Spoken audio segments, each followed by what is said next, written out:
Merdeka! Merdeka!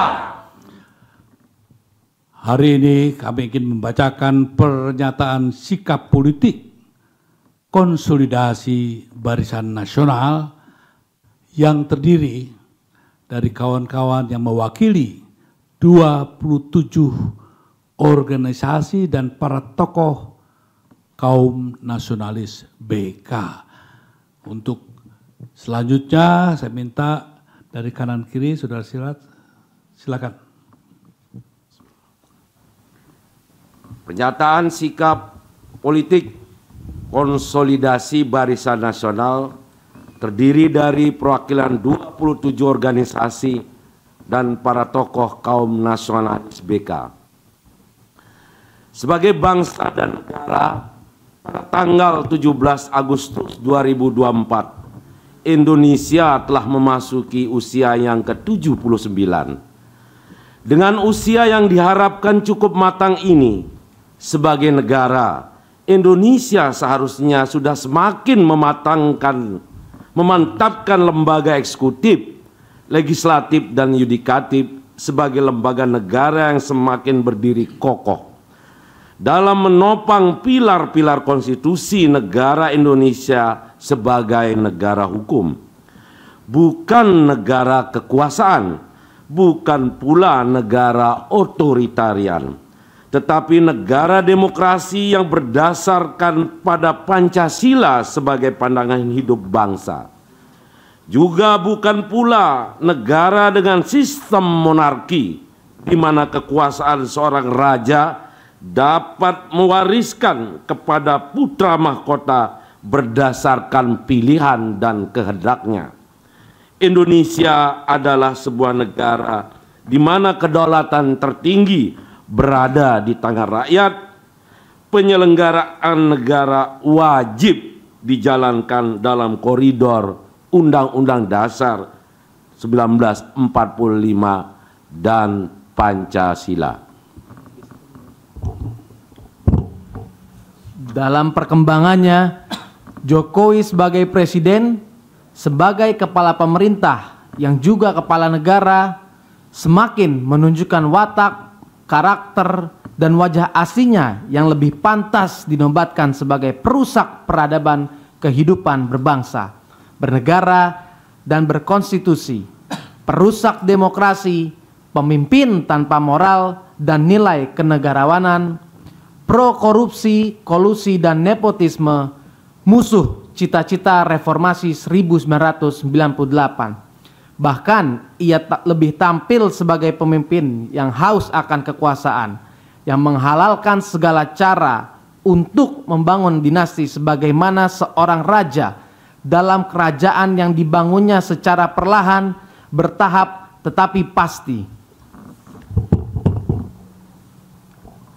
Oleh karenanya, penyalahgunaan kekuasaan yang sangat destruktif dan jauh dari amanat para pendiri bangsa dan cita-cita kemerdekaan 1945 dilakukan dan diterapkan dalam melaksanakan tugas penyelenggaraan negara dalam kewenangannya sebagai Presiden RI, penguasa tertinggi di Republik ini, di mana kebusukan ini sejak awal ditutupi secara rapih dan ditingkatkan intensitas pencitraan diri sebagai presiden pro rakyat kecil dan tampil sebagai seorang patriot bangsa, seakan pembawa Indonesia yang kelak lewat tangan kekuasaannya bakal menjadi sebuah negara super kuat atau disilahkan Indonesia emas pada tahun 2045.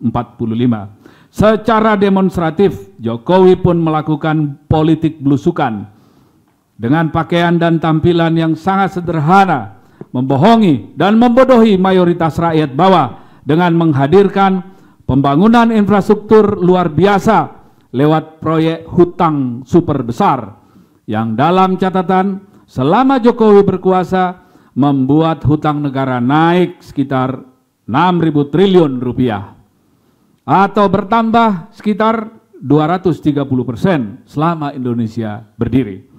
Hutang super besar ini sangat membebani masa depan rakyat Indonesia.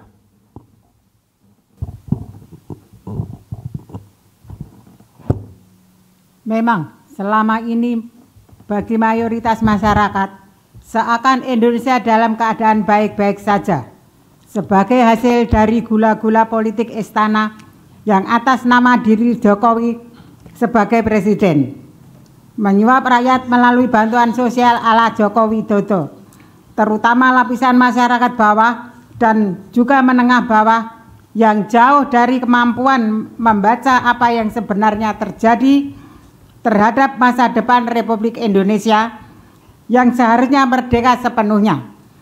Sebagaimana amanat Trisakti, berdaulat di bidang politik, berdikari dan mandiri di bidang ekonomi, dan berkepribadian di bidang kebudayaan. Semua ini sekarang semakin terkuak lewat data yang memaparkan berbagai penyimpangan, kebohongan, dan kelicikan seorang Jokowi yang sesungguhnya.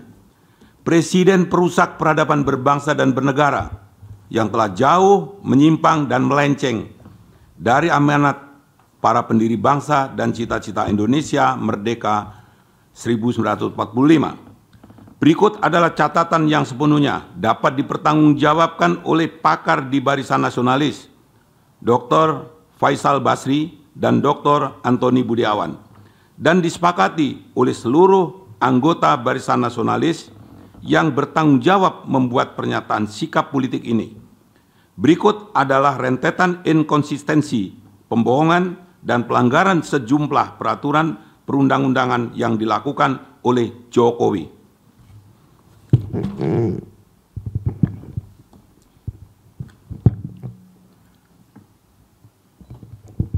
Sumpah Jokowi yang akan melaksanakan Trisakti secara murni dan konsekuen berikut nawacita dan revolusi mental telah gagal total. Bahkan tidak diperdulikan yang berujung dengan menghasilkan realita yang jauh dari harapan dan sebaliknya. Janji SMK sebagai mobil nasional kebanggaan bangsa tidak terbukti, tidak terwujud, dan ternyata hanya merupakan kampanye politik pribadi yang masuk dalam ranah pembohongan publik yang serius. Penetapan 215 proyek strategis nasional atau PSN lewat Peraturan Presiden Nomor 3/2016 melanggar konstitusi dan berdampak merugikan rakyat secara serius. Revisi Undang-Undang KPK tahun 2019 telah digunakan Jokowi untuk menjadi alat kekuasaannya dengan cara menyandera dan mengintimidasi para pelaku kasus korupsi untuk dijadikan alat politik atau politik sprindik dalam upaya mengakumulasi kekuasaannya. Undang-Undang Cipta Kerja yang telah dinyatakan inkonstitusional oleh Mahkamah Konstitusi dengan sengaja diterbitkan kembali melalui Perpu Cipta Kerja yang jelas-jelas merupakan pembangkangan konstitusi seorang presiden. Hanya dengan alasan manipulatif berkaitan dengan faktor kegentingan memaksa akan ada krisis ekonomi global yang faktanya tidak pernah ada. Pelaksanaan dan penjabaran Undang-Undang IKN yang dilakukan oleh Jokowi merupakan perampasan lahan, tanah adat, hak ulayat rakyat yang secara sadar dialihkan Jokowi untuk kepentingan oligarki pemilik modal. Dengan hak pengelolaan 190 tahun, langkah politik Jokowi ini berpotensi melahirkan sebuah desain negara dalam negara, di mana para oligark sebagai penguasa negara baru ini.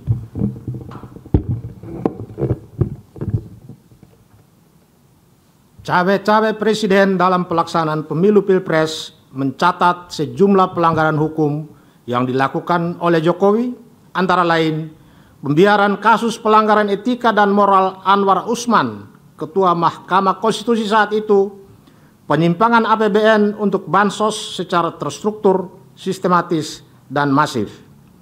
Jokowi secara sadar dan sengaja melakukan praktek nepotisme yang telah mendorong Gibran berhasil menduduki calon wakil presiden RI 2024-2029 lewat dorongan kekuasaannya, power abuse, berlanjut dengan upaya membiarkan terjadinya kisruh atau kekacauan konstitusi demi meloloskan Kaisang yang terbukti sebagai sosok penyebab timbulnya gelombang amarah masyarakat yang mengancam integritas bangsa. Dengan mencermati catatan sejumlah berbagai pelanggaran di atas, maka kami, para tokoh dan organisasi yang tergabung dalam Barisan Nasionalis menyatakan bahwa Jokowi sebagai presiden tidak pantas dan tidak layak lagi bertindak sebagai kepala pemerintah dan kepala negara Republik Indonesia. Selanjutnya, kepada Presiden terpilih Prabowo Subianto, kami minta untuk tidak lagi melanjutkan berbagai pelanggaran peraturan perundang-undangan yang telah dilakukan oleh Jokowi. Kami menuntut agar Presiden terpilih Prabowo Subianto menjalankan konstitusi sepenuhnya dan dengan tegas rantas korupsi tanpa pandang bulu, termasuk kasus-kasus yang melibatkan presiden dan keluarga serta para kroninya. Jakarta, 28 Agustus 2024. Merdeka! Merdeka! Merdeka! Merdeka!